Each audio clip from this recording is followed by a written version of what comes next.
a WonderBlade multi-tool. We're going to use this for cutting out the bee damaged soffit area.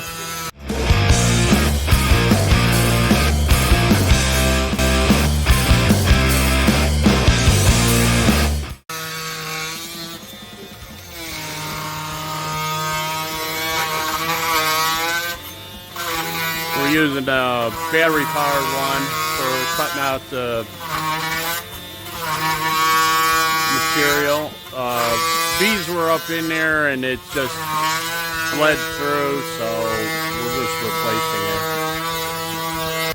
Yeah, I just love this WonderBlade, and as far as I'm concerned, we wouldn't be able to do this kind of repair if it wasn't for this WonderBlade.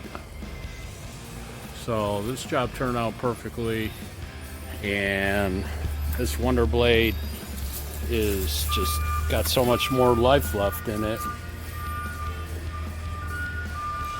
Probably this whole year I've done like 100 small projects with the same blade.